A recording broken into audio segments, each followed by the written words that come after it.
The film opens inside an elementary school in China, where a doctor is conducting the students' yearly weight inspection. In this world, society's beauty ideals are completely reversed compared to ours. Being overweight is considered attractive, while being thin is seen as undesirable and unattractive. During the checkup, the doctor applauds a boy named Jinpeng for weighing the most among all the children. Not only is he the heaviest student today, but he has also held the title of the fattest student in his class for 5 straight years. Then they admire both her parenting and Jinpeng's impressive body weight. One mother expresses deep worry about her own daughter, Tian, who is extremely slim. In this society, thin people are considered unattractive, and the woman fears that her daughter will never find anyone willing to marry her because of her figure. However, Jinpeng unexpectedly tells Tian that she is beautiful, saying her slender frame makes her pretty. This shows that Jinpeng is different from everyone else. He does not share society's belief that fatness equals beauty. On the way home, Jinpeng opens up to his mother and says he wants to lose weight because he is so big he can't even see his toes when he stands. He believes being fat looks foolish and unattractive. He says he would rather soar like a bird than be forced to wobble around like a pig. Hearing this enrages his mother, who lashes out at him for rejecting the standards of the world. She scolds him for thinking differently than everyone else and for refusing to embrace the beauty ideal that society celebrates. One day at school, Jinpeng sees several students harassing Tian, mocking her for being skinny and therefore ugly. Jinpeng runs after the bullies and scares them away, but Tian doesn't feel grateful. Instead, she believes Jinpeng is teasing her as well. When he insists again that she is genuinely pretty, Tian becomes furious and hits him, then storms off. Time passes, and several years go by. The world remains the same. Fatness continues to define beauty. Magazine covers, celebrities, singers, actors, and models are all overweight because that is what is admired. Jinpeng, however, has grown into an adult who is noticeably thin, which makes him stand out. He now runs a donut shop, but business is terrible. The reason is that his donuts are not popular in this society. He refuses to categorize them by calorie count, and rather than using heavy sugar, oil, and fattening ingredients, he makes them from healthy fruits. Because of this, customers don't feel like his products help them gain weight or look beautiful. Jinpeng's mother constantly worries about him and the shop. She believes his stubbornness is ruining his future. She tells him his donuts need to be sweeter and more fattening if he wants to succeed, but Jinpeng refuses to give in. He strongly believes that food should help people stay healthy, not make them sick just for beauty. Jinpeng has a girlfriend named Manko, who is also very thin. Like many thin people in this society, she has been conditioned to believe she is ugly. She attends special fattening classes, where an instructor encourages skinny women to eat as much unhealthy food as possible.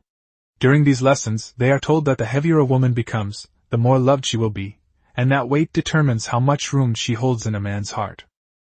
Manko becomes discouraged because despite months of effort, she has only managed to gain 0.5 kilograms in 3 months, while other women in her class have gained nearly 30 kilograms. The teacher tries to inspire her and others by reminding them how badly society treats thin people. She gives an emotional speech, revealing how she once became so desperate over her own thinness that she wanted to harm herself. Her words are meant to convince the women that gaining weight is the only way to gain value. After class, Manko and her skinny friend go out to a restaurant. They push themselves to eat massive amounts of food, but midway through the meal Manko becomes extremely ill. She starts vomiting and has to be rushed to the hospital. Jinpeng visits her there and reassures her, telling her she is beautiful regardless of her weight.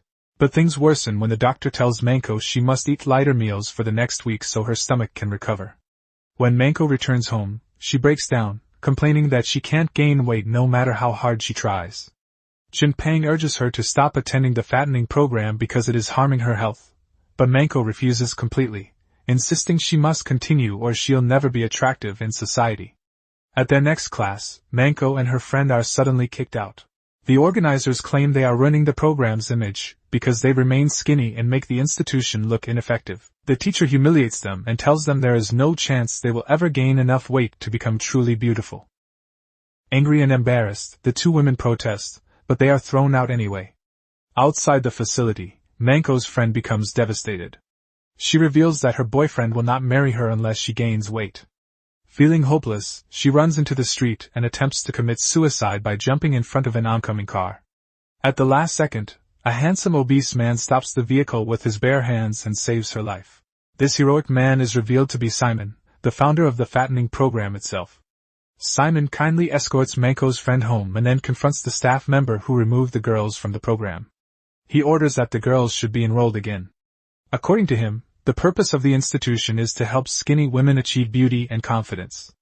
Manko is deeply impressed by Simon's charm and seeming compassion. Later, when Simon speaks privately with Manko, he apologizes for what his employee did. Before leaving, he gives her his business card and tells her to call him anytime she needs help. Afterward, Manko meets Jinpeng, but she barely pays attention to him. She is absorbed in her phone and seems emotionally distant. Jinpeng worries out loud that once she gains weight and becomes admired, she will abandon him. But Manko dismisses his concerns. The next day, the fattening program hosts a major launch party to introduce new products. Several women from Manko's class stand on stage proudly presenting their dramatic weight gain transformations. Meanwhile, Manko and her friend are working at the event serving drinks. Everyone is excitedly waiting for the arrival of superstar model Debbie, the honorary guest. Manko approaches Simon's table and gives him a special drink. Simon introduces her to his wealthy circle as someone with potential, confidently stating she will gain weight within 3 months. However, once she walks away, it becomes clear Simon is not sincere. He was actually the one who instructed staff to throw the skinny girls out. When they attempted suicide, he switched tactics only to avoid being sued. His friends mock Manko cruelly, calling her a bamboo stick. Soon after, the celebrity Debbie arrives with an extravagant entrance that amazes the entire venue. Debbie is revealed to be Tian, Jinpeng's classmate from childhood. Because she was bullied for being thin, she dedicated herself to gaining weight and becoming the most admired version of herself. Now she is one of China's most celebrated models. However, she still despises Jinpeng, believing he mocked her when he called her pretty as a child. At the same time, Jinpeng is backstage delivering donuts for the event. He decides to wait outside for Manko, planning to take her home once everything ends. Inside the hall, Debbie delivers an emotional speech about how she suffered bullying in school. After the event concludes, she insults the donuts and leaves, telling Simon they were disgusting.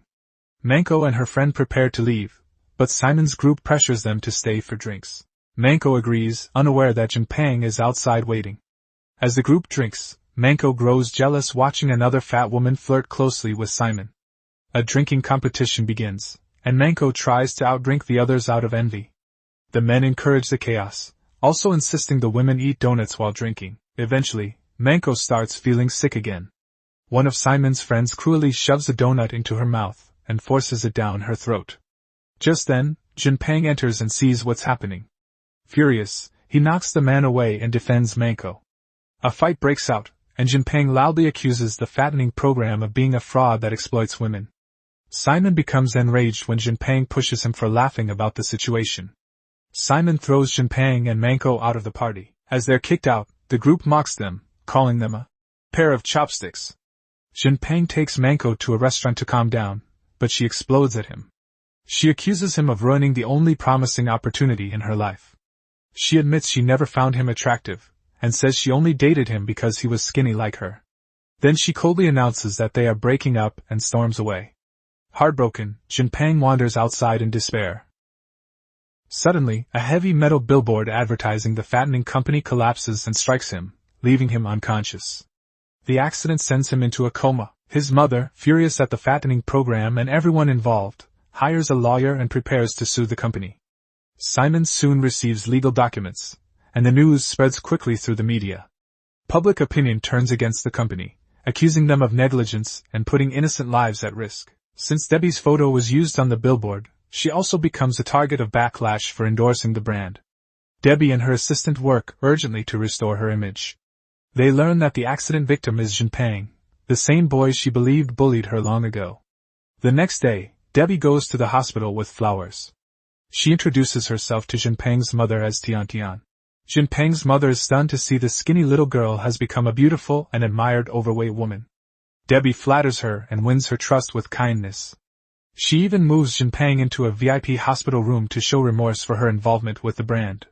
But when Debbie is alone with her assistant, her true intentions are revealed. She doesn't care about the family, she simply wants the media to show her as generous and compassionate. Even more, she wants Jinpeng to wake up so she can finally take revenge. The next morning, Debbie visits Jinpeng early. She slaps him and climbs onto his bed, attacking him physically in rage. But her assault accidentally wakes him from the coma. Jinpeng opens his eyes, shocked to see her, but keeps his surprise hidden. After Jinpeng is released from the hospital, Debbie starts visiting his donut shop daily, mainly to spend time with his mother.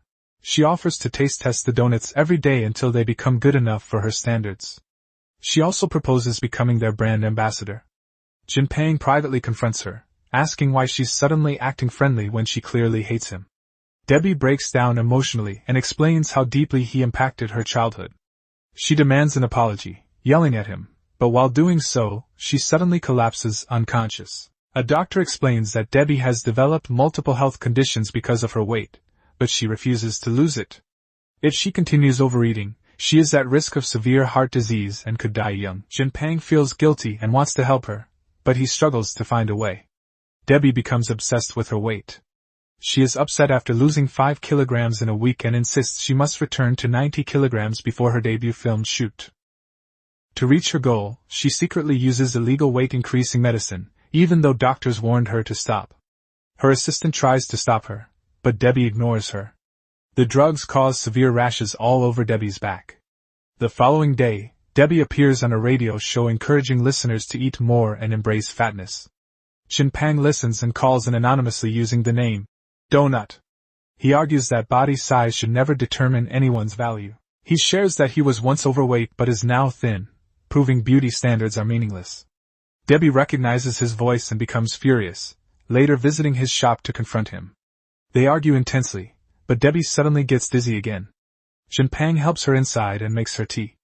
In a calm, sincere conversation, he tells her that her health matters more than any beauty expectation. Before leaving, Debbie asks if it's truly possible to ignore society's judgment and live freely. Jinpeng tells her he has lived that way his entire life. From the next day onward, Jinpeng starts spending time with Debbie daily. He helps control her eating by taking her meals and eating most of her food himself so she consumes less. After eating, they talk, gradually becoming closer. Debbie learns about his heartbreak with Manko, while Jinpeng learns about her struggles and pain. Slowly, Debbie begins to understand him and see him differently. She starts falling for him emotionally. One day, Jinpeng's mother tells him Debbie was rushed to the hospital for overdosing on weight drugs. He panics and runs to her house, only to discover the report was false. But the rumor has damaged Debbie's reputation terribly. Later, Jinpeng finds her alone, crying. He comforts her and listens as she expresses her feelings and fears. After finally opening up, Debbie feels relieved. In a tender moment, Jinpeng carries her home on his back. A year passes. Debbie steps away from modeling and focuses on her health. Over time she becomes skinny and far healthier than she once was. Her assistant encourages her to visit Jinpeng since it's obvious she misses him deeply. Debbie agrees and leaves her apartment for the first time in a year. She arrives at a park and sits alone on a bench. Suddenly, Jinpeng appears and sits beside her as if he knew she would be there. At first, he doesn't seem to recognize her new appearance, but then he smiles, hands her a donut, and calls her Tian Tian. Debbie is overjoyed that he recognized her even after everything. The film ends with the two of them teasing each other playfully by the lake, their earlier pain finally replaced by warmth and happiness. Your support means everything to us, so don't forget to subscribe if you'd like to stay connected.